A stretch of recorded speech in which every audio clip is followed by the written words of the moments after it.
to welcome everybody tonight to the League's Lago City Council Candidates Forum. My name is Barbara Murray. I'm president of the League of Women Voters of the Bay Area, and we're very pleased tonight to put on this Candidates Forum. I'd like to start by saying the Pledge of Allegiance. So if everybody would stand. I pledge allegiance to the flag of the United States of America and to the republic for which it stands, one nation, under God, indivisible, with liberty and justice for all.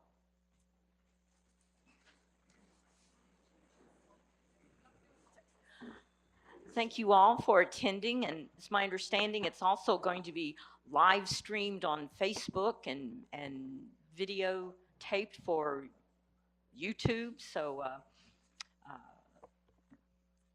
that's great. The more information we can get out, the better. I want to go over the format for the forum tonight. Most of you, as you came in, were given the opportunity to get a blank index card. And with the instructions, if you have a question, you must write your question on the index card, and it needs to be turned into the screening committee. During the course of the forum, if you think of a question, just raise your hand, or perhaps you have a card, raise your hand with the card, and one of our league members will pick it up and take it to the screening committee. So if you need a card right now, just raise your hand and we'll get one to you. The format tonight is as follows. Each candidate will be allowed to make an opening statement, and then it will become the question and answer part of the forum.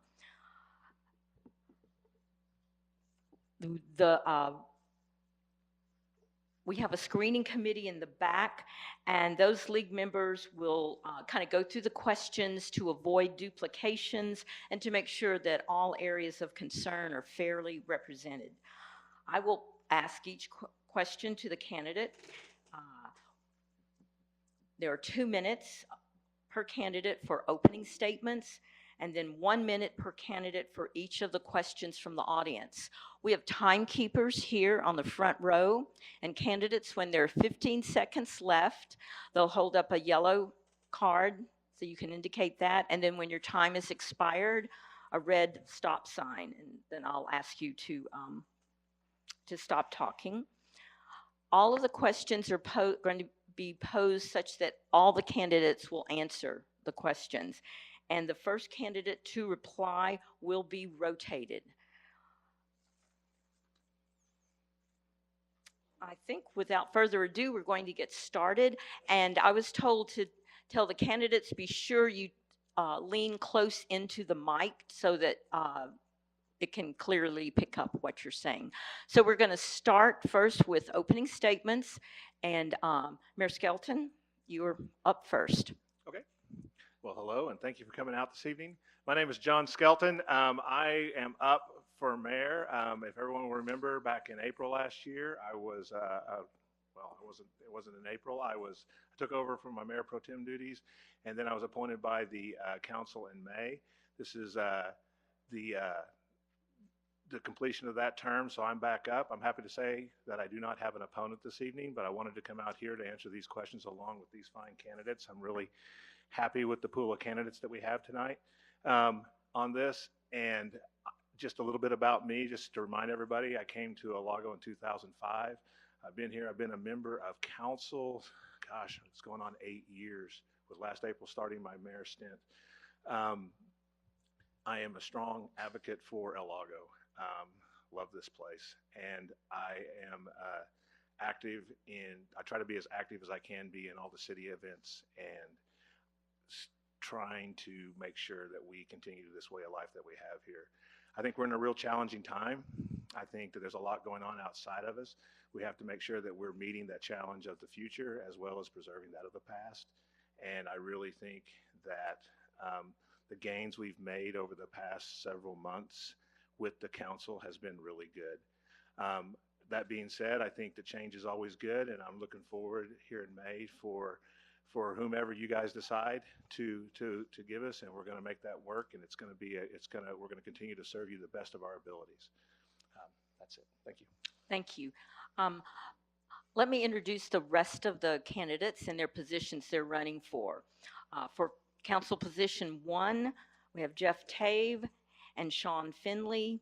And council position 2, Jeff Mahalik and Katie Ritchie. Okay, Mr. Tave, you're up.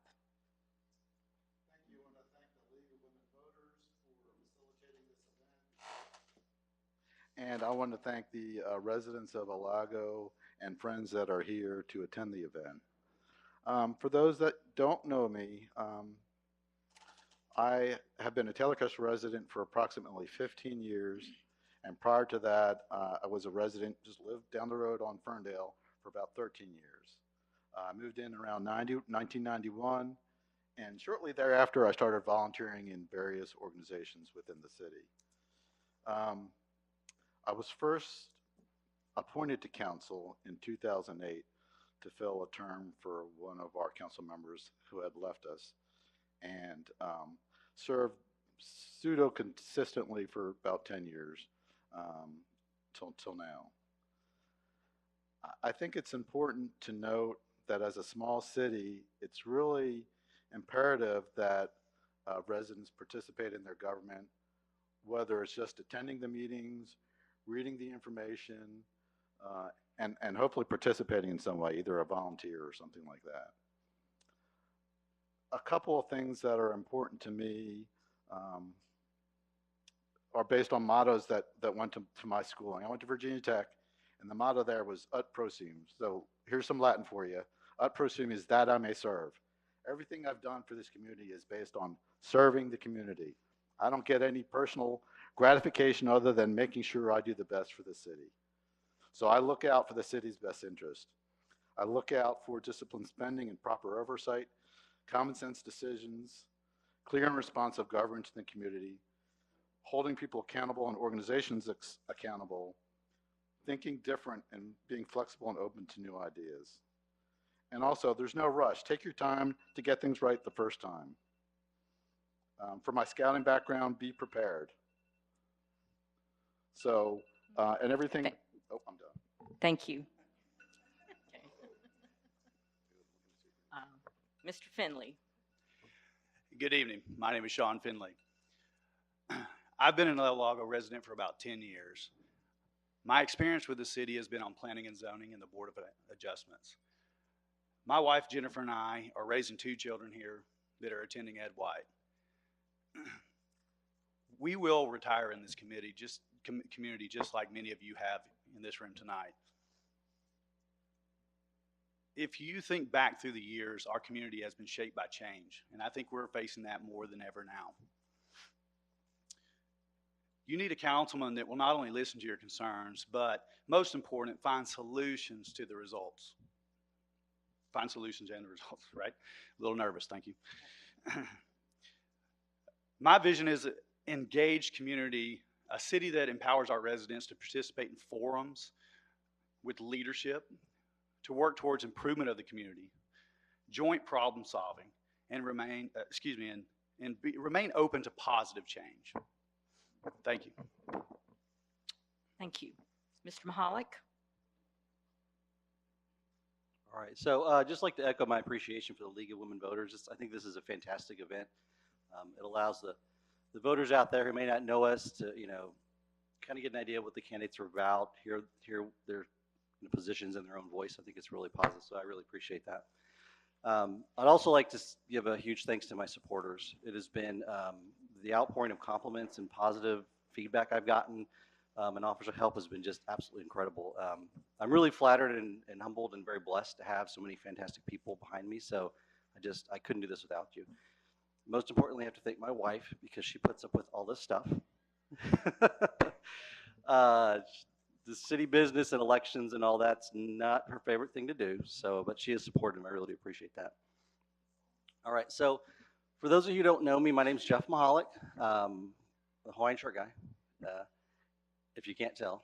I've lived in Lago with my wife and 4 kids for about 16 years, and I just couldn't imagine living anywhere else. I think You're probably going to get tired of hearing me say this, but I love this city. I really do. I've been volunteering for a long time. Was asked to join council about 4 years ago, and it's been really interesting. It's been really great to kind of learn how the city works, how government works, the challenges you have to work through, and I've learned a lot about myself as well. But that's between me and my counselor, so you'll have to wait for the book on that one. Just kidding. There's not a book, a terrible book. Now, I may put a joke or two in there when we're up here, and some folks think that maybe that means I'm not too serious, but trust me, I'm very serious about my responsibility, very serious about this job. I don't take myself very seriously, if you can't tell.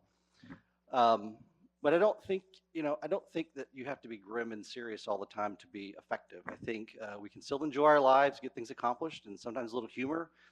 Maybe it breaks an impasse or a log jam and gets people to realize we're all people and we need to work together to get things done. Thank you.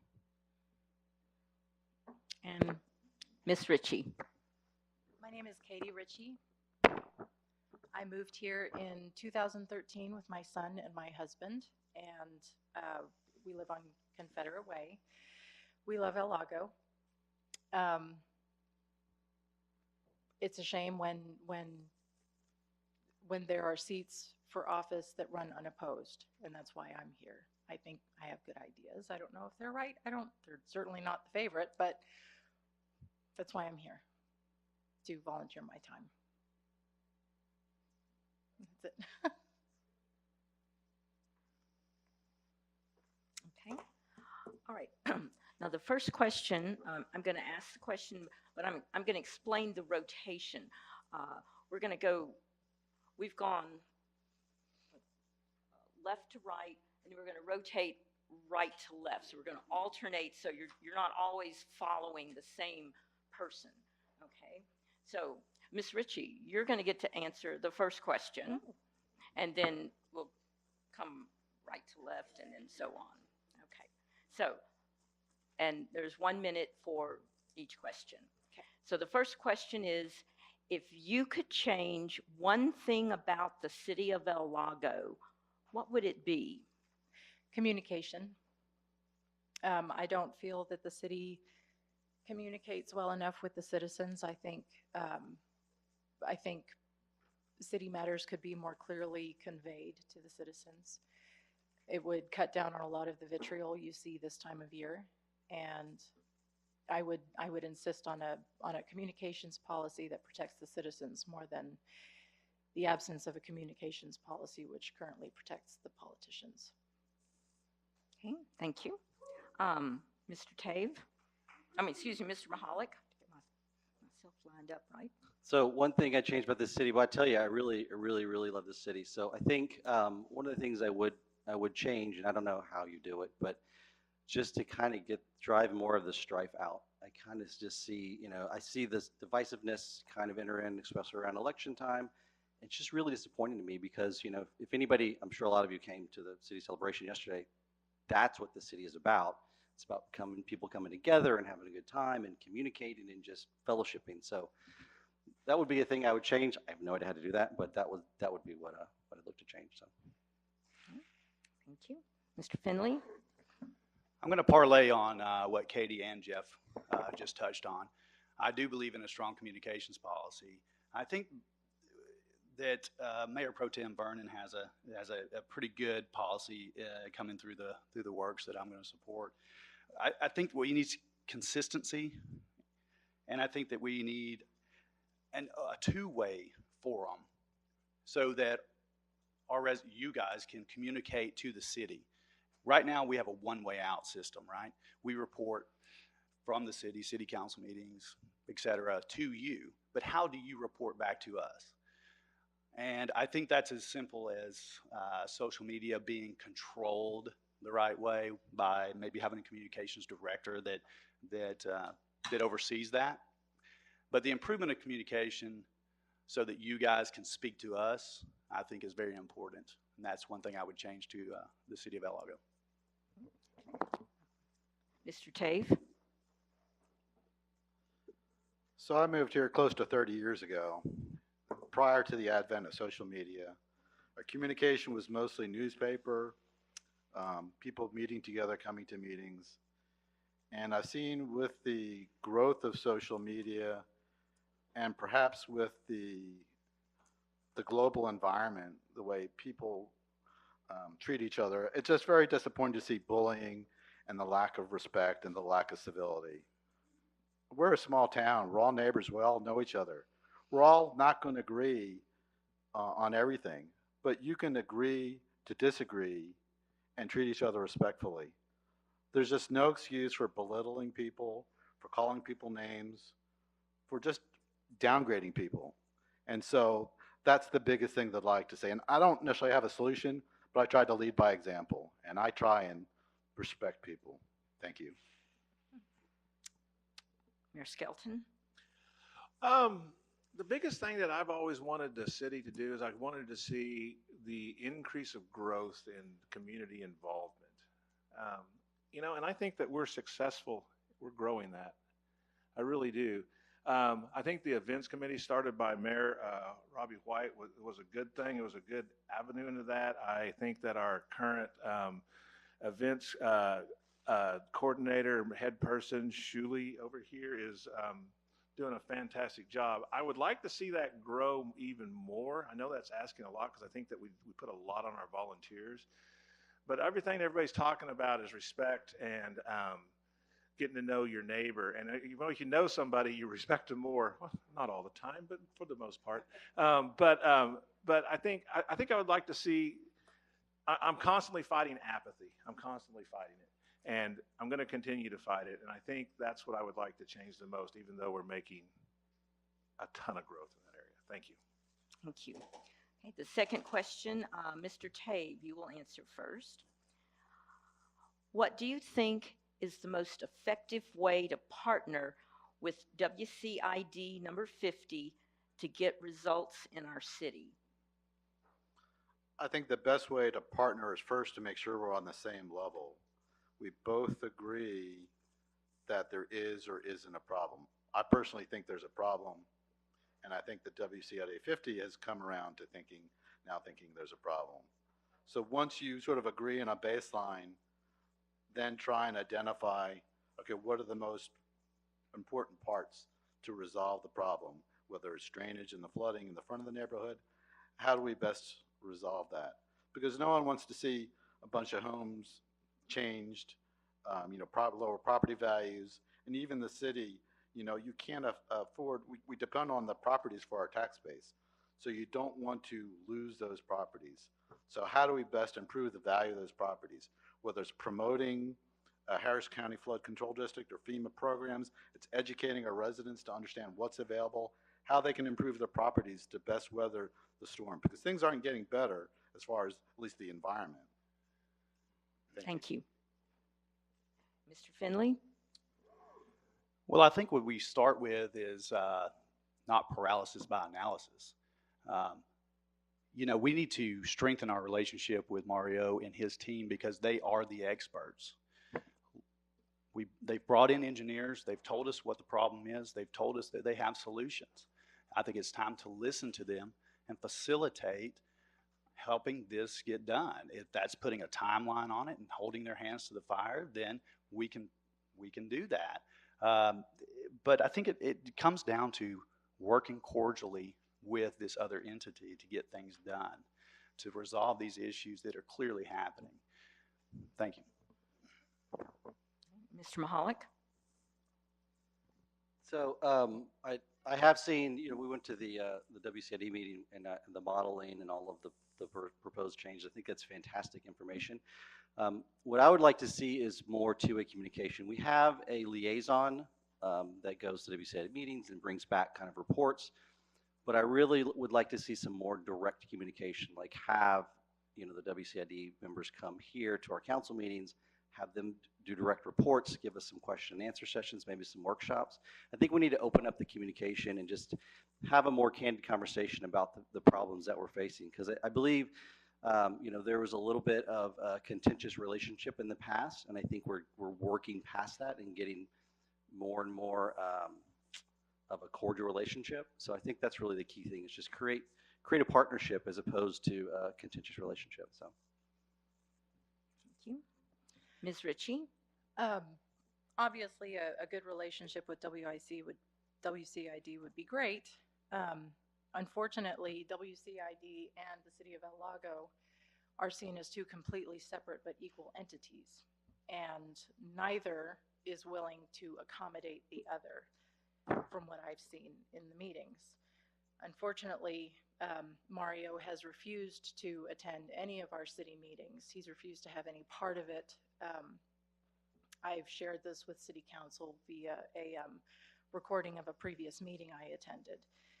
If he is unwilling to become more communicative with the city, then the city needs to become more assertive with WCID. And I would be very happy to take that on. Thank you. Mayor Skelton? We have recently appointed a floodplain administrator, Mr. Bob Kozar. Our liaison is our mayor pro tem. I think the city's putting an enormous amount of resources towards WCID 50. I'm very confident in our team. I think that we also have to be patient. That's really hard when you're talking about things like flooding. I do believe that things like modeling take time, and I want to get it right. I want to do it one time. I want to be able to walk into the state and say, I need $10 million, and I know I need $10 million, and here's why, and I don't want to have a question that derails the whole thing. If that takes us 2 years to get there, then that's how long it takes. I realize that is a hard thing for some people to hear, but I think that's what it does. I am confident that we have that relationship going forward, and I'm really confident in our team. Thank you. Okay. Mr. Mahalik, you'll answer the third question first. What should the city spend more on, and what would you cut to balance the budget? Oh, I'm glad I didn't get a tough question.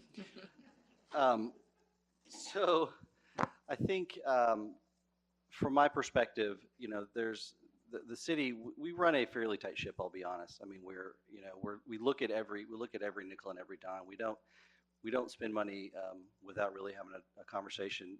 They're very boring conversations, by the way. If you ever come to budget workshop, they're super boring because we talk about the nickel and dimes. But I can't really look at a specific line item and say we need to cut something completely out. It's really about getting as efficient as we can on the money we spend. I think everything we do, at least from my perspective, everything we do that's on the budget is important. But I think we just need to get potentially more efficient with some of the things we do. We're putting some things in place, like creating a bidding process and actually starting to, look at things and making sure we don't, that we are responsible with the money that you guys entrust us with. So. Thank you. Mr. Finley? Being new to,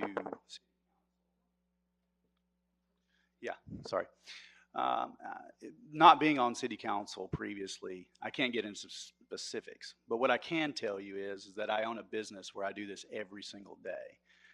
My business is contracting, and I'm given a project and a budget, and it's my job to go in and make sure that we're on budget. And I have a company that has overhead that I have to manage. I have 30 employees that count on me every Friday for a paycheck. And to do that, I keep a close eye on spending. So I can't give you a specific today, but when I get in there, I dig in, and we will find an answer to cut, and we will find other better areas to spend money in. Thank you. Mr. Tave? I think in general, the city spends its funds wisely, though there are things that we spend money on that we don't collect any income off of, value for the spending. We put in a fitness center and we offer a lot of amenities, but we haven't revisited that in a while to see what's our balance sheet on that. Are we losing money? Are we making money? I don't think we're making money, but I think we need to look at not as much as the spending as look at things that we could offset, that we are spending on, but we're not getting any income. So I would say focus on the income side. And then I'll echo what's been said as far as efficiency. We had a city councilman, Chris Cunell, that looked at our electricity bills, and he went out and we found a better deal that's going to save the city a significant amount of money. Those types of things, efficiency on the spending side are great. And I wanted to recognize that effort. Thank you. Mayor Skelton? Um, I'm going to recategorize the question just a little bit because the city planned for more dollars than we were going to bring in this time. We had the money to pay for it. I don't necessarily agree with Councilman Tave over here. Our goal is not to make money. We pay for these things with your tax dollars. And if we put in a fitness center over here, I don't think that necessarily the citizens should have to pay for it again. That's my opinion. So I'm not in it to make money at all in this thing. I think what we do need to do, we need to quit looking at this just 1 year in advance. I think we need to be looking on a 5-year plan where we're looking at things and so we can trend it out a little bit and be a little less reactive as far as our budget planning goes. Right now, we just look at it on a 1-year cycle, like I said. And if you start looking at it a 5-year cycle, it will really help you get ahead of any potential issues that may crop up because you're looking at your trending and everything like that. Without getting too far in the weeds, I really think that a longer term focus is what's needed here in order to let everybody see where we're going. Thank you. And Ms. Ritchie? I think one of the areas that needs work in the city as far as finance goes is we need a treasurer and we need contract management. Currently, I don't believe anyone is reviewing the contracts. Evergreen contracts are very convenient, but they are a danger. If we're not reviewing those evergreen contracts on a regular basis, we will lapse and we will accrue extra cost through those contracts. At the previous workshop, the budget workshop, the city council and mayor discussed going over the big items, which would be police and fire. And I'm willing to do that. If we cannot afford what we have, then we need to look at what we have and figure something out. We should also find out where our metro funds are. All right, the fourth question, Mr. Finley will answer first. What are your priorities to address flooding problems?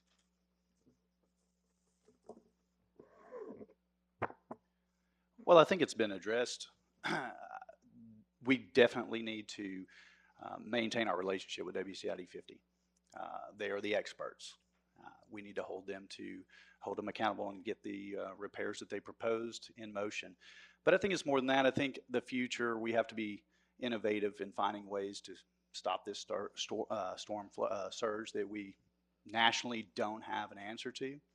But there are groups that are addressing this, and I think that we need to proactively seek out other options for the future, because the subsidence and the storm surge are not going to stop unless there is something innovative coming down the pipe that we need to jump on board and support.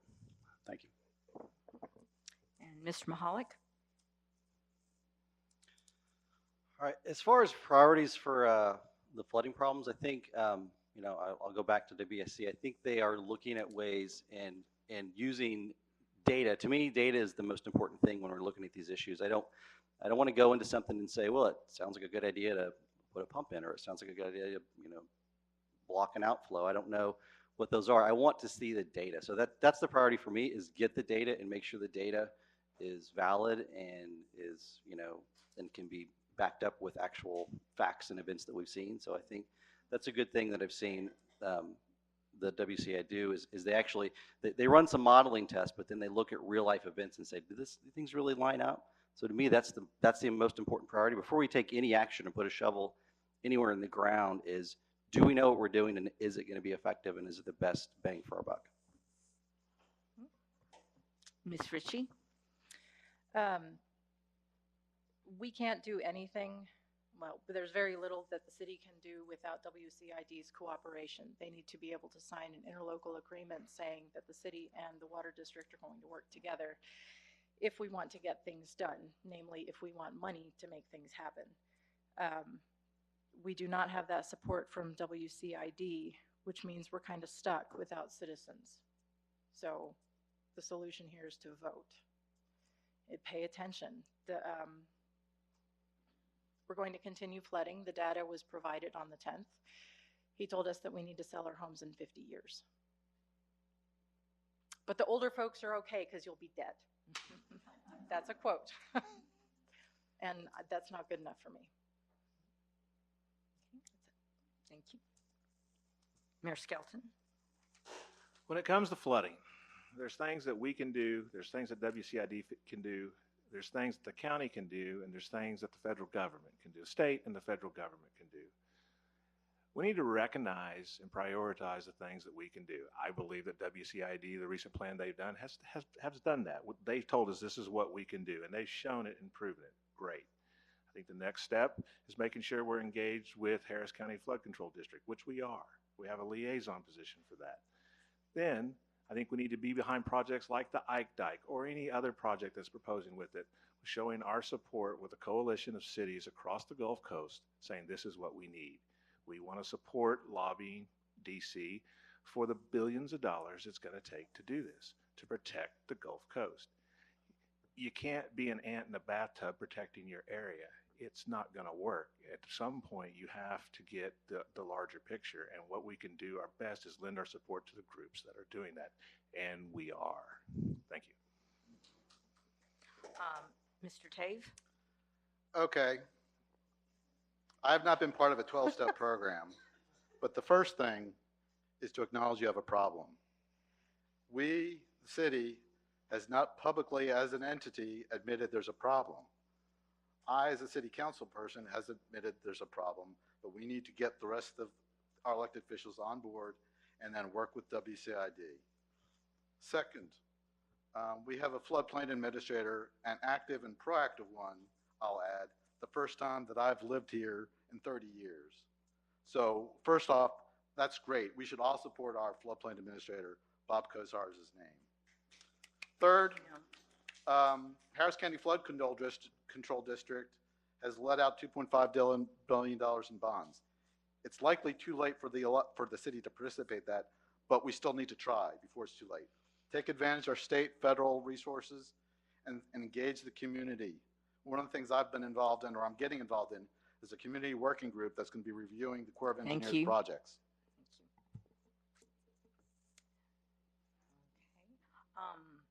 The next question will be answered first by Mayor Skelton. How should the city of El Lago be communicating with residents? What is working? What is needed? I am so glad I got to go first on this question. I am actually, because I think the city of El Lago needs to improve its communication. In that, I think we need to make sure that we have official channels of communications, and there's no mystery about whether it's coming from the city or not. Now, I'm okay with doing this over social media. I'm okay with doing this through the web, but it needs to be controlled by the city. I don't control Nextdoor. I don't control Facebook, but I can control the city's accounts on those things, and I control my own web page. I want to broaden it. I want to make it where people know where to go to get the information, and we're going to do it. I'm here to tell you, we're going to do it. The communication policy that we're doing is going to dictate some of this. Now, is it going to stop every single person who has an opinion getting on here? It will on those accounts. I'm telling you that. But I can't control social media, but I can control what the city's putting out. Thank you. Thank you. Ms. Ritchie? The city just needs to communicate. Currently, the communication I get is about city events, which are wonderful things, but this is a small city, and it would be ridiculous to pretend like we don't know that there's a big argument happening. It would be great if the city could step in every now and then and make an official opinion or statement saying, this is what's happening, this is what's being done, this is what not's being done. Come to the next city council meeting and ask a question. Mr. Mahalik? All right, so I'm going to echo a little bit of what Mayor Skelton said. So we are working at rebuilding our website and making it a little friendlier, because right now it's a little less, not as friendly as we want it to be. And the communication policy to me is going to be key. I think, you know, to Mayor Skelton's point, we need to have official communication channels so that it's not can't really police the internet. We don't have the staff or the capability or the available to do that. But if we can basically point everyone to specific channels and say, you know, I don't know what's going on over there, but here's the official statement of the city and the official stance of the city, I think it just becomes clear. Because if you go out and you try to kind of defend every wrong that's being out on the internet, it's just too much. You can't do it, right? So I think we've got to get the official channels out there, and then that's the position of the city, and that's it, end of the story. So. Thank you. Mr. Finley? I echo what Mayor and Mahalik are saying. I think that it's tough because the First Amendment right is a very important right, right? We cannot tell people what they can and can't say. I don't care if it's election time or not. But what we can do as a community or as a city is be consistent in our deliverance, right? We need to adopt a communication policy, communication director that looks at what our city is putting out and make sure that it's up and up, right? Also, I think that we're missing some two-way communication between the you guys, our citizens, and the city. Why don't we bring back roundtables where once a month you come in and talk to either the mayor or one of us on city council about your concerns, and we can address them that way. Open door, two-way communication. That's how we need to improve. Thank you. Mr. Tave? Face-to-face communication, I feel, is always best. Right now, we have a mechanism, albeit it's brief, with our citizen forum section and our city council meetings. So getting the feedback from the citizens, people should be engaging in that. Secondly, as far as the output from the city, we've got official channels like the city website. We have city emails. We have the Connect CTY communication system. The city has official social media accounts on Nextdoor and Facebook. Those should be used. Things have been moving more digitally these days, and we should use those as best possible. However, there are also outside ways to communicate, and bringing in a communication policy is great, but we want to make sure that it is not hamstringing our citizens from their First Amendment rights from speaking. And the other thing is to set positive standards. Fight bullying. Silence allowing bullying is in effect condoning it. Thank you. The next question will be answered first by Ms. Ritchie. There's been some talk of consolidating all of the homeowners associations so that there is one standard for all of El Lago. What do you think of this idea? Whoever wants to take it on, I wish you the best of luck. I am not very familiar with the HOAs. I know that I never hear from my HOA reps. I'm very happy to say that one of our HOA reps on my section attended one of the citizens' flood meeting and cared to learn. But other than that, I really can't say. I've been more focused here. Thank you. Mayor Skelton? I haven't heard this. What do I think about that? I would have to give that a lot of serious thought. You know, El Lago has I think there's 4 HOAs. Is that right? I think so. In El Lago, maybe 3. I think that trying to hold everyone to the same standard within a city is not a unreasonable idea. It's like we're all driving the same speed on the highway. You know, pretty good idea. I would have to give that a lot of thought. I would be hesitant to say yes or no on that. I could see why people would think that's a good idea. I could come up with a couple of scenarios to where it wouldn't be a good idea, because there are difference of ages between the neighborhood and different levels of scrutiny you're putting on homeowners on that. But I do think this: if it gives the HOA the authority they need in order to ensure that that our homes are staying up to the same level of standard that we want as a community, and ensure that our property values and our standard of living is there, I would be for it. Thank you. Thank you. Mr. Tave? Well, I can say things have gotten better. When I first moved in, we had El Lago sections 1 through 4 which were individual entities in the old section of Lago. In fact, I volunteered to help with Jim Hoban and Kurt McCullough in Section 4 in a couple of their meetings.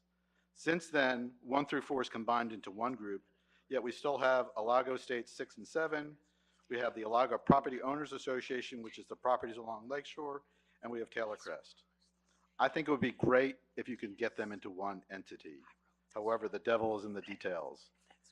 Typically, these things involve a high percentage, maybe 75% more vote of all the property owners within each group. I think that would be a great project to work on. I just don't know how feasible it would happen and what kind of time frame it would take. But I think it would be great. And our former Mayor Briggs was an advocate for that type of thing. Thank you. Mr. Finley? I think we're talking about protecting property values, right? We're talking about code enforcement. I think there needs to be consistency there. And I think that we need to help the entities that are driving these rules. We have an officer, but he has a defined role of how to implement these rules or how to enforce these rules. Is there a follow through? We need to keep background records. If we send out notices of someone that's not abiding by the HOA rules or city ordinances, we need to keep background records to say, hey, we went out here, we've checked on this. Now it's your second time, this is your third time. Then we need to start assessing fines or making it more a stern approach to say, hey, time to get this fixed, right? So we give them a timeline to completion and consistency. If it takes joining all the HOAs together to be consistent so that we have the same message, then I'm all for that. Thank you. Mr. Mahalik? So I have intimate knowledge of sections 1 through 4 since I'm actually the vice president of the HOA as well. And I've read every bylaw and every contract. You know, we've got 4 sections. We have all of the documents from all 4 sections, and they are very old and very open to interpretation. You know, the concept of trying to merge even more together, especially ones that were put together much later in history, it's a really difficult task to put together.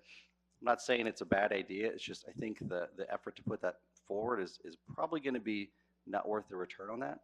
You know, we've got some boards already, and we know the folks that are doing the other boards, really quality folks managing their areas, and it becomes at some point it would become too big of a task to try to do it all. So I think you would have this huge team to try to manage it. So maybe a good idea, but probably not really reasonable. Thank you. Mr. Tave, you're going to answer this question first. What improvements does El Lago need over the next 3 years, and what specifically can you offer to make these improvements? As far as the most important improvements in my mind is to address the flooding and drainage problems we have in the front of the city. Right now, that has physically affected people. We had, I believe, 87 homes that flooded in Harvey, and we need to fix the problem. WCID has come out with 2 projects costing $9.5 million, but they were unable to state exactly how much of that problem. They still said some houses would flood, but they were unable to provide the details in terms of how many houses would be left. We need to make sure that solution addressed, I would say at least 95% or higher, to make sure that's a successful solution. And then we need to fight to get the funding for that project. We need to work with the Harris County Flood Control District to see if we can tap into any of that $2.5 billion funds, or we need to work with outside agencies, state, federal, to try and get money along with the Water District to solve the problem. I feel that's the most important problem. Thank you. Thank you. Mayor Skelton? I'm going to go with the flooding. Yes, I think that the city has a role in that, a big role in that, but it's primarily a WCID 50 project. I would disagree with the Honorable Mr. Tave over here. I think that they know exactly in their models which homes would still flood afterwards. I think they said they just didn't count them all. I think they know the data. From a city standpoint, I think our streets and sidewalks absolutely need to be a focus through all this. I think the city needs to put a sizable amount away and with a lot of gusto to get our streets and sidewalks up where they are. I see a lot of things that are uneven. I have bad ankles. I hate uneven sidewalks. I think that that's where I would put a lot of my focus. I still want to do the entrances as well. Some more projects is the pool house. I think we need to address that, but that's about fourth on my priority list right now. So I'm going to go with streets and I'll go flooding. Absolutely, it needs to take priority, and then streets and sidewalks. Thank you. Thank you. Ms. Ritchie? First and foremost, flooding. I personally would be going to grant writing seminars and then chasing down every fund available for flooding. Property values are at stake. Humans or the citizens' retirements are at stake. These are real people, real homes, and they will flood again, according to WCID's report on the 10th. So next 3 years, that's exactly what I would be doing. I would be paying very little attention to anything else. Mr. Mahalik? So I'll look like a heel if I don't say flooding's the most important thing. But obviously, all jokes aside, it's really serious business. I mean, I was in the streets, helping people, cutting sheetrock out of houses and, cleaning the streets. It's terrible. It's just a terrible thing. But I think, the city, again, has a specific role they play in that flooding issue. So I'll go back to creating that partnership with WCID. I think that is key critical, and getting that to be a partnership and not a contentious activity. So I think we're taking steps in that direction, but that is, to me, is the thing that I would do that's most important, is create that relationship. How can we help them? How can they help us? And support those entities. There are tons of entities that deal with flooding in this area, right? I mean, Bob Kosar has a list of meetings that he goes to. We've got a partnership with those folks and find out how they can help us and how we can help them. Mr. Finley? Aren't all of these issues important? I would say anything that our residents bring to city council needs to be addressed. Now, you do have to say this one's more important than that one, and obviously flooding is the topic right now, and it's very important. But I think everything circles back to communication between you guys and us so that we can address every one of these problems. They're all important. They're all important. Sidewalks mean more to you than this person, and flooding means more to you than that person, but they all need to be addressed. And we can label them important to non-important, least important, and handle them in that way, as long as we handle them in a timely manner. Thank you. Thank you. The next question will be answered first by Mr. Mahalik. And it is, define ethics, and how does it apply to El Lago politics? What a great question. Deep I love this thoughts question. here. So ethics to me is, in simplest terms, it's doing the right thing. And it's doing the right thing even when no one's looking. So it's not a matter of, oh, well, if somebody's checking up on me or there's an audit, then I'm going to do the right thing. It's really doing the right thing day in, day out, knowing that, we're elected officials. We're held to a higher standard. So even if the appearance of some impropriety is there, don't do that thing, right? So, take an outside perspective and look at somebody that doesn't know you, doesn't know your motivations, doesn't know your intentions, and say, does that action really look right? And if it doesn't, don't do that thing. So, Thank you. Ms. Ritchie? I would like to echo Mr. Mahalik. Appearance of impropriety is a very excellent way of determining whether or not ethics exists in a city. How does it apply here? I personally think the city of El Lago can do much better in their ethical standards. How? Money. Money, taking care of the citizens, listening to the citizens, communicating with the citizens, helping the citizens, supporting the citizens. All of these affect the health of our community. And right now we could be doing much better.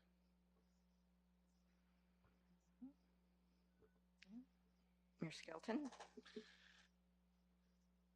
So, ethics has come up a lot over the past couple of years. You know, ethics is a law. Ethics is something you have to live by, and you have to think about every day. You got to practice ethics. It's not something I want to say it comes easy, but ethics is a practice of understanding what another person is thinking about you, and then figuring out whether it's what is that just a thought, or is that something that's unethical, and that takes some practice. It really does. People think ethics is simple. It's a question of whether I believe it's right or wrong means that it's ethical or unethical. That's not true. Ethics are very well defined by the Texas state laws and federal laws. It's applying them to an actual condition that makes it. I think the city has learned a lot. We got an ethical policy or ordinance that we're fixing to try to pass. I think we're trying to get there. Thank you. Mr. Tave? Ethics is doing the right thing. We all have a conscience, and we need to listen to it. Not everything is always black and white. You know, life has shades of gray. But your conscience will always tell you in your heart whether what you're doing is right or if it's wrong. This is a small community, and sometimes volunteers wear multiple hats. However, on itself, that may be the appearance of an unethical or a conflict of interest. However, you can mitigate that by putting controls in place, by limiting what you do in an individual role so it doesn't affect your other role. So I think at the end of the day, you know in your heart what the right thing to do is. And I can speak for myself, as I felt I've always been doing the right thing and looking out for the best interests of El Lago. Thank you. Mr. Finley? Well, I think I could sit up here and define ethics to you by definition over and over again. But I was raised in a Southern Baptist church in Northeast Texas, and if you want to know about some ethics, that was pretty ingrained in me from a young age, right? And it is about doing right versus wrong. It's as simple as that. So how do you apply that to the city? I think that we're tested every day. Every one of us is tested every day in ethics. And if you have those values and those characters ingrained in you, then I think you make the right decisions. I would say, don't take my word for it. Drive down the street and find somebody with my sign in their yard and ask them what kind of character I have. Then you can make your own decisions, and I won't have to define ethics to you in a way that I want you to really believe it. Thank you. Okay. And Mr. Finley, you're going to get to answer the first question, the next question. Awesome. Okay. What are your thoughts on finding additional funding sources such as government grants, et cetera, and are you willing to pursue such funding? Well, to pursue funding, absolutely. I think that we need to understand that there are guidelines, there are things that by applying to these grants that they're going to hold our city accountable to. So we need to be really diligent in the grants that we're looking into and find out the tangibles to those. But absolutely, anytime the government is going to say, hey, here's some money that we can help you with your problems, be it flooding, be it repairs on streets, et cetera, this is a good thing. But we have to have someone that is educated in these areas to make sure that we are asking and receiving the right kind of help. Thank you. And let's see, Mr. Tave. I'm all for finding additional funding sources. I know our city secretary recently went through a grant writing seminar to help the city pursue these type of opportunities. However, we need to pursue opportunities where we have great chance of success. Our floodplain administrator, while he might not be writing grants, he's looking into opportunities to tap into state, federal funds to help with flooding, and he's offered to help with WCID 50 to help resolve their flooding. So as long as we understand the constraints, because anytime you accept additional funding, they come with constraints. So you need to understand them, and then you need to accept them if you pursue them, and then pursue the ones that have the greatest chance of success. Thank you. Mayor Skelton? Well, of course, I mean, why wouldn't you go after additional funds? We got a FEMA fund and we bought out a house that had been flooded 7 times, but now the city can't build anything on it permanent ever again, not one time. Understanding what grants mean is really important. The other thing is it takes an extraordinary amount of time to get most of these grants. I want us to go after grants. I think that we need to utilize our relationship with the county to its fullest extent.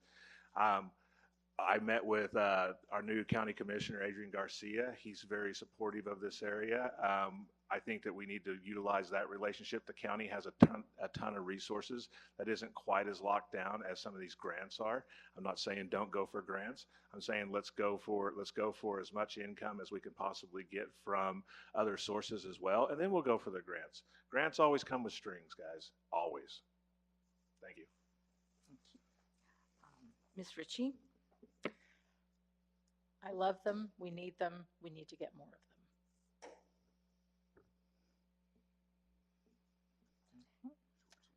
Mr. Mahalik? All right, so of course, I agree. We need to go after some grants, and I'll just point out the fact that we are, right. So the tennis court just got resurfaced. That came from some grant money, right? John mentioned the home that we just demolished, the flooded home. These bathrooms that are coming in, guess what, right? That's not our money. Well, some of it is, but as far as the bathrooms, so we are doing those things, but we have to prioritize which money where we have a high likelihood of actually getting them. We don't want to spend a whole lot of time because we have city business to take care of. So we have to, look at the ones that have the highest likelihood of success and go after those, right? So I think that's the key thing is prioritizing and not saying we're going to go get all the grants that are available. Well, no, let's look at the ones that are really going to be important to the city and ones that actually we have a fairly good shot of achieving. So. Okay. Thank you. The next question will be answered first by Mayor Skelton. Okay. What are your beliefs regarding freedom of speech, even when your constituents disagree with your viewpoints? I have no experience with this.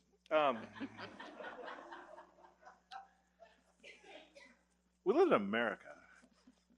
I'm going to sound corny here for a second. The Bill of Rights, the free speech, I think that's one of the things that makes America what it is today.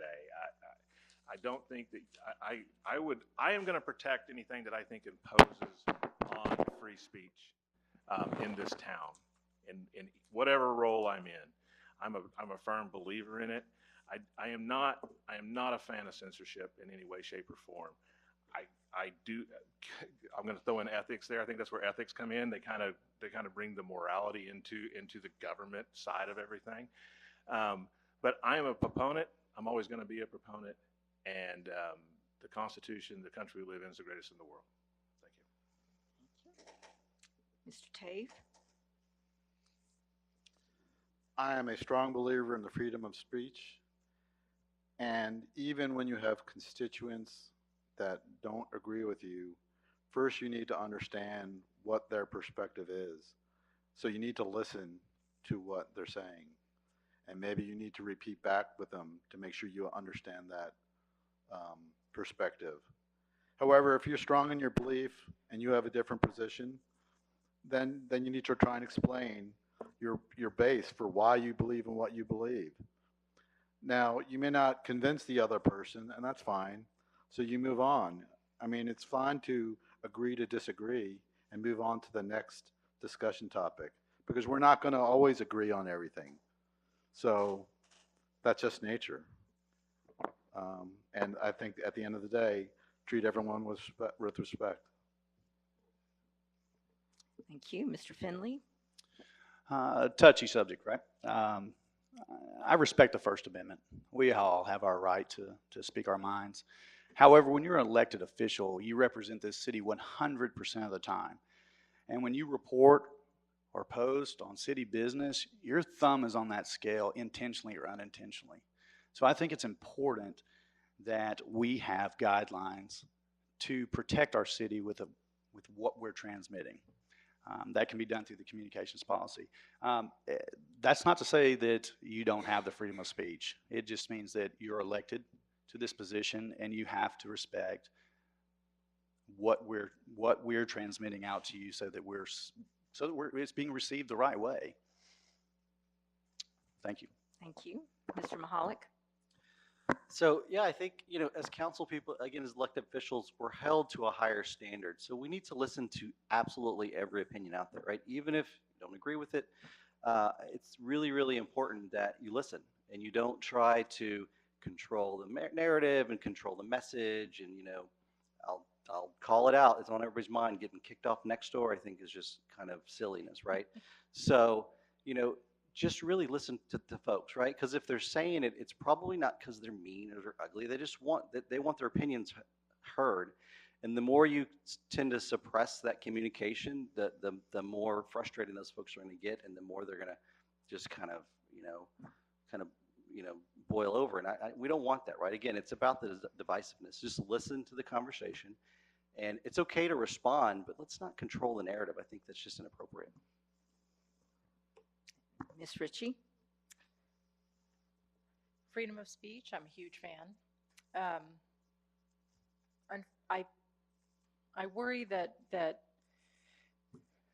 previously I have asked our city government to become more communicative with the citizens, and what I hear often is freedom of speech. And I'm not exactly sure how freedom of speech is what prevents the city from speaking about issues. And so to this question, just on the face of it, I am a huge freedom of speech fan. In the face of disagreement, tough darts, the government shouldn't control your speech.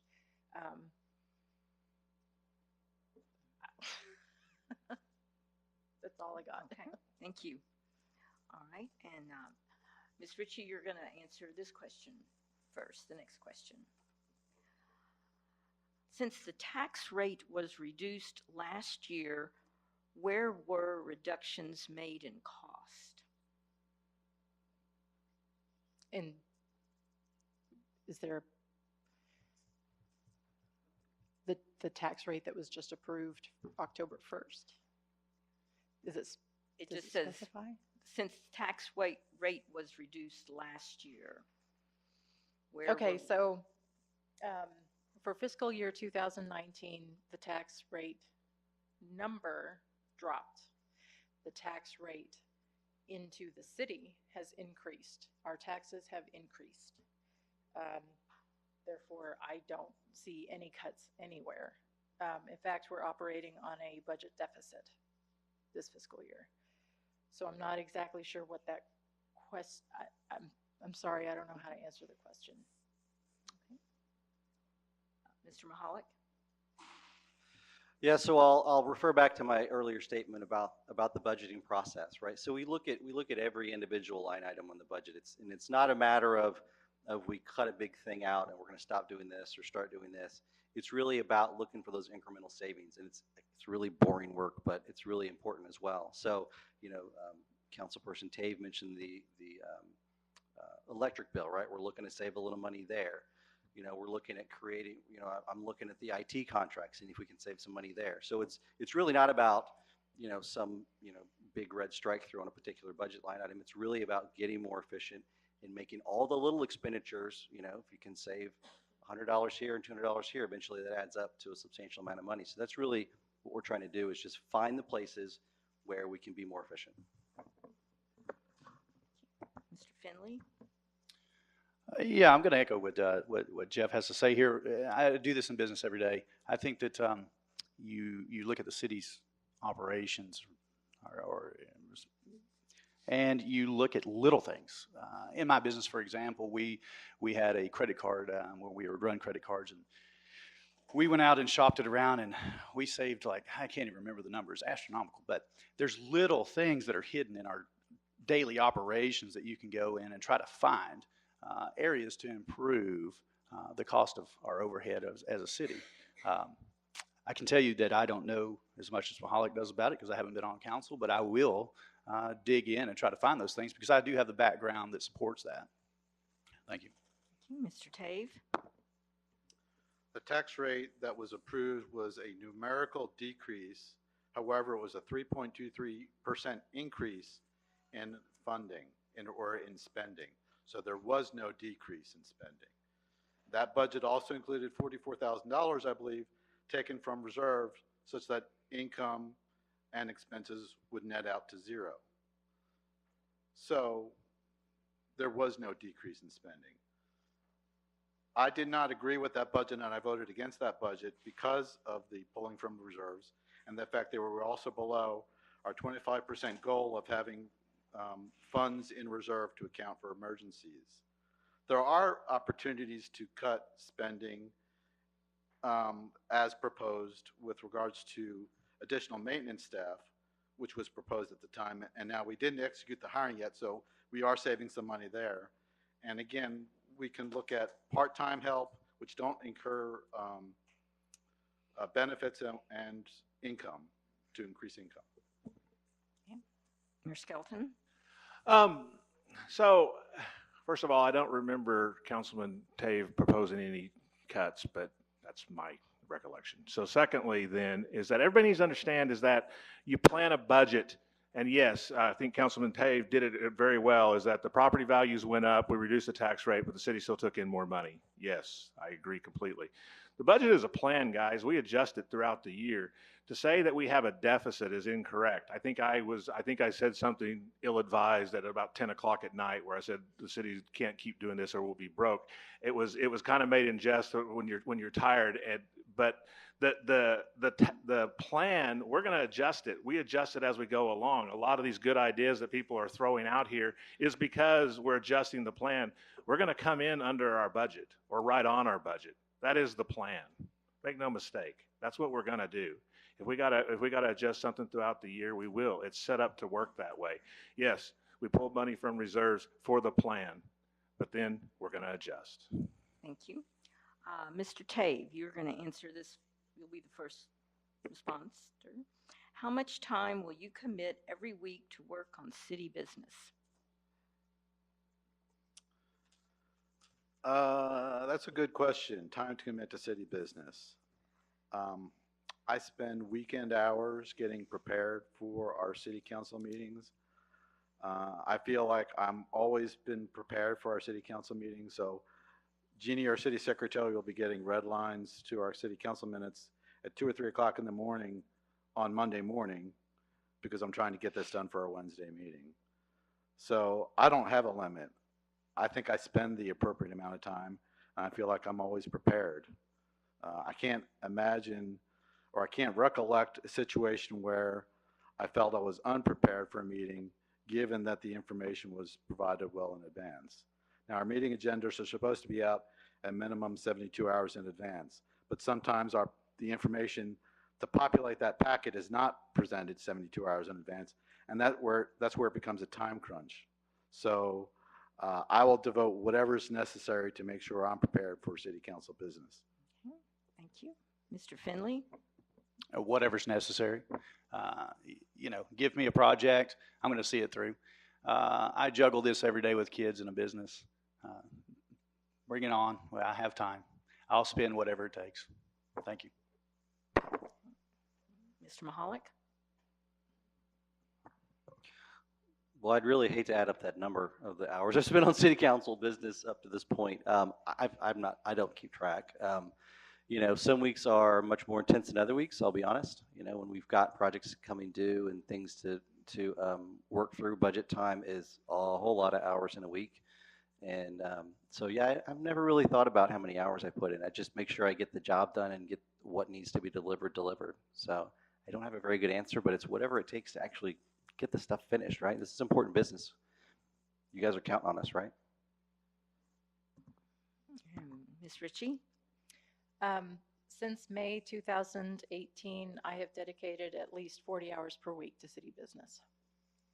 I'm willing to continue that. Mayor Skelton?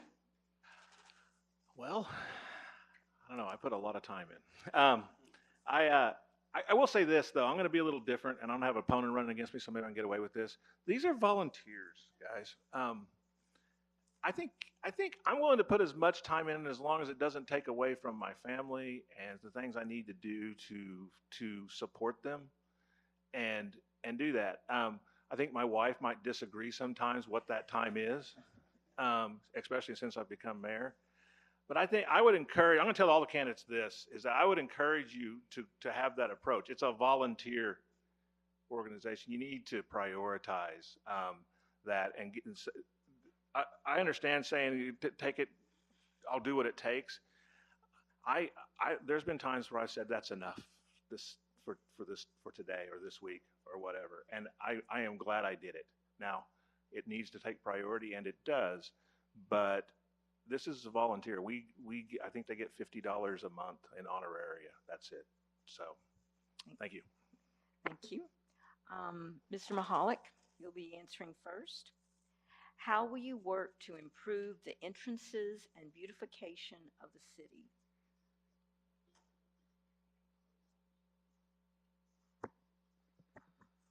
Wow, good question. We had some money set aside for entrances a couple of years ago in working with the Parks Board to try to get those things prettied up. I'll be honest, I'm not really involved with the Parks Board. Councilperson Tabe is our liaison, doing a great job with the Parks Board stuff. So I don't really have a plan for the beautification of the entrances. I think it's important, and I voted for putting that funding in place a couple of years ago because I think it is important. It does set kind of the tone for El Lago. When you turn in that first street, if you see a crumbling sign, that's not good. So I absolutely agree that it needs to be taken care of, and we're way overdue. So I'm fully in support of funding that project because I think it does set the tone for the neighborhood. Thank you. Mr. Finley? Well, right up my alley. I'm in construction, so I love this kind of thing.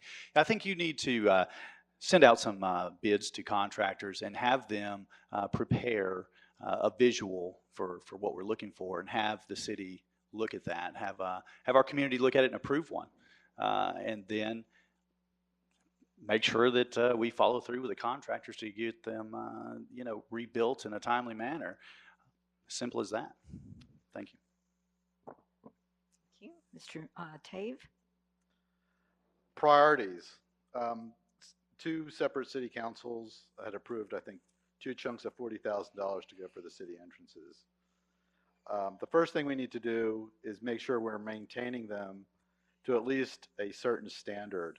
And that means maintaining the existing structures, not allowing them to decay, making sure that we're keeping our plantings appropriately populated, or planting different flowers of the season, which the Parks Board has helped with, but also is incumbent on our city staff to help maintain that infrastructure, make sure our sprinkler systems are working correctly, so the plants that we spend money on don't die.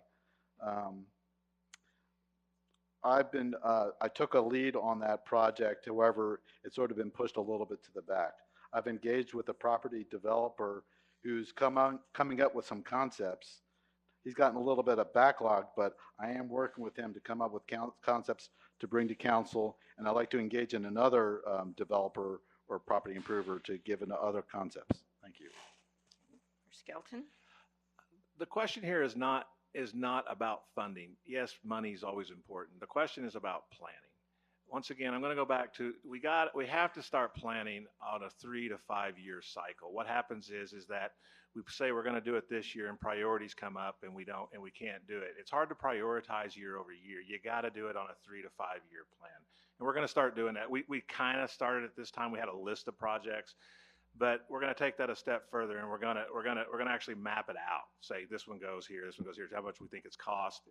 Here's what any quotes that would go with it, and things like that, even from contractors. So I think that the focus for the entrances, anything big that's costing more than anywhere between $80 to $200,000 requires a lot of planning. It really does. And this is a problem. And you have to be able to take a new council come in and say, here's the plan. And if you just have something between May and September, well, that's not very long, is it? So you really need something where you can say, here it is for the next 5 years or 3 years. Thank you. Thank you. Ms. Ritchie? I'm of the opinion that it's not what you look on the outside, it's what's happening on the inside. We flood on the inside. And there are homeowners along, I think it's Bayou View cul-de-sac, that have been complaining about a barrier wall that keeps crumbling and falling into their property. Considering that that could be considered part of the entrance, and considering we could parlay those new walls into some kind of flood mitigation, that would be the one and only thing I did for the entrances until we rectified the flooding. Metro funds can pay for the beautification of the outside of our city. So I think we should find that money first. Thank you. This is going to be the last question of the night, and Mr. Finley, you're going to answer it first. What is your vision of the future of El Lago? Is change needed, or will you keep it the same? Is there a merger with a nearby community in our future?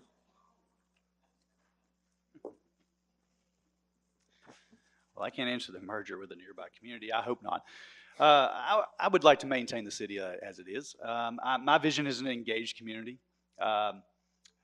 We need to embrace this social media to form a broadcasting, a two-way communication between the city and between the city council and citizens. So we can focus on future problems and problem solving. Communication needs to be a service that the city delivers. So my vision for the future of El Lago is Sunday, continuing to help our events committee put on brilliant events like she did Sunday, and just maintain our sense of community and values. Thank you. Thank you. Mr. Mahalik? Well, I'll say it again. I love El Lago. I'll say it again. I can't think of a place where we would benefit from a merger. I mean, I don't think there's any place around here that's any better than we are, quite frankly. Maybe that's a little arrogant, but that's how I feel. My vision for El Lago is to again keep the sense of community, right? Drive out the divisiveness, keep the people, keep the fellowship going, keep all of the things that make El Lago great, right? I think the reason El Lago is such a fantastic community is because the residents trust each other. I think that is the kind of cornerstone of who we are and what we do. It's because when you know that your neighbor's got your back, and you know that if your house gets flooded, somebody's going to show up and cut your sheetrock out, and then when you have trash in front of your house, they're going to come out with rakes and shovels and they're going to clean it up. That's amazing, right? And that doesn't happen in other places. So I think that's the thing that I would make sure we don't lose. Ms. Ritchie? I think it would be great if El Lago could remain El Lago. However, without knowing where a lot of $2.5 million of our Metro funds have gone, we have a debt contingency.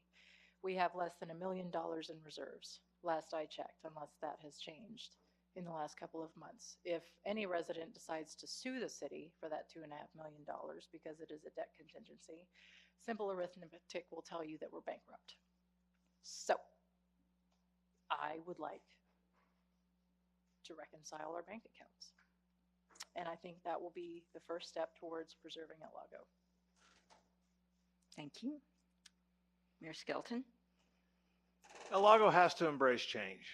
They need to embrace change so it can keep what makes El Lago a Lago. We have subsidence. We have school systems bringing in 400 or 500 students every day during the school year. We have new roads being built all around us.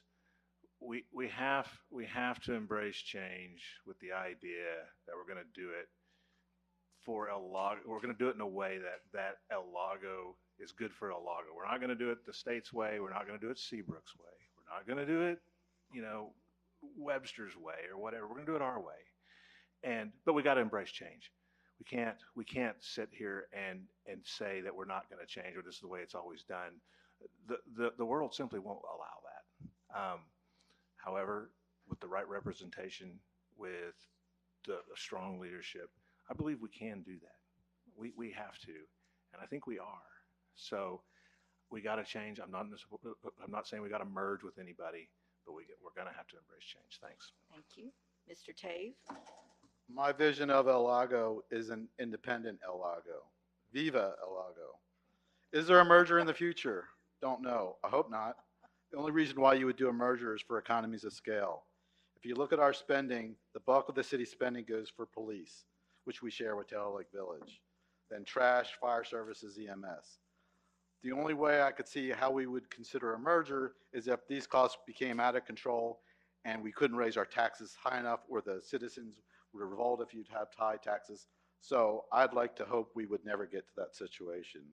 However, change happens. You know, we have our school situation, we have traffic issues. We need to resolve those. Some of those issues are going away with Odyssey Academy moving away with 2 to 5 years. We need to protect the integrity of the city. We have 4 entrances. I don't advocate increasing to 5. I think we can solve our traffic issue with the standing lanes that the city is proposing, CCISD, as well as a right-hand turn lane on Lock Lake onto Repsdorf. Thank you.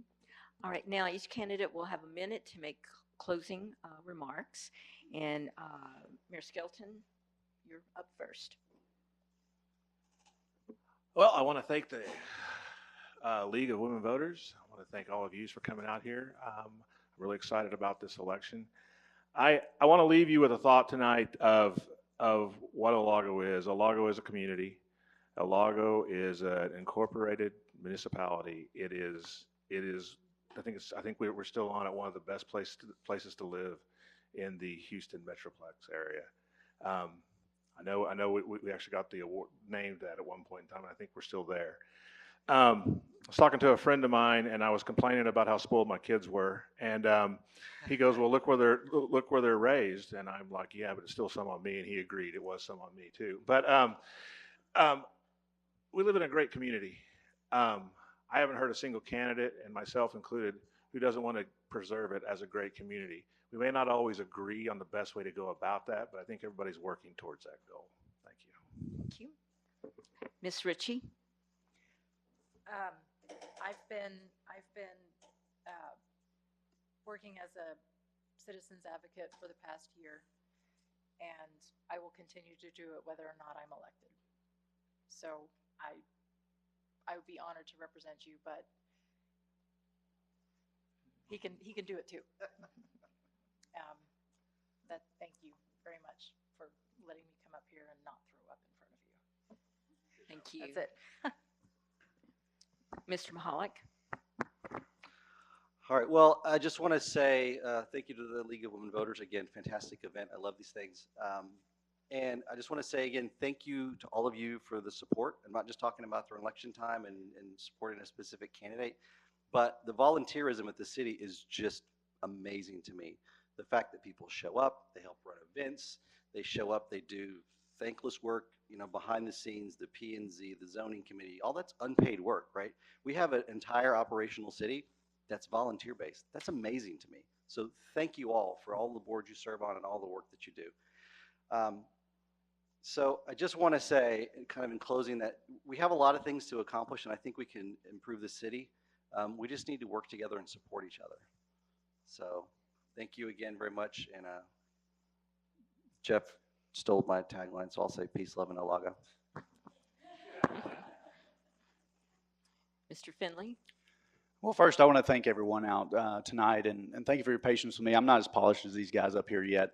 I plan to be once I learn more in this arena. But I can tell you one thing. I care about this community, and I'm a problem solver. I'm a forward thinker. And to me, that's what it's about. It's about listening to you guys, solving the issues, maintaining our city's values. That's why we all live here. That's why I'm raising my children here. That's why I'll retire here. And I think you guys were in the same seat that I was in a few years back. So thank you for your time, and I appreciate your vote. Thank you. Mr. Tave? I want to thank Barbara and the League of Women Voters for providing this opportunity, and thank for the citizens of Lagos that are either here physically or virtually listening to what the candidates have to say. With nearly 10 years on city council under 4 mayoral administrations, I have the experience and the track record to assist the city in achieving its goals. I've close to 32 years in the aerospace and defense industry, working with a variety of personalities. I can work through with a variety of people and get things done. I've been on council for 10 years. You've seen me perform. You've seen me do the background work and stay up late and consistently deliver and be prepared for council meetings. I'm prepared to continue that effort, and you can count on me to continue that effort. With 20 years that I've invested in this community as a resident and a long history of volunteer efforts in this community, you've seen me in the field. The newer folks may not be familiar with me, but talk with the residents that have known me, that have seen me consistently and persistently fighting to support you guys and do the best for the city. Thank you. Thank you. Again, thank you all for coming out tonight, and I'd like to thank the candidates. They're kind of on the hot seat tonight, and I think they did an excellent job and deserve a round of applause.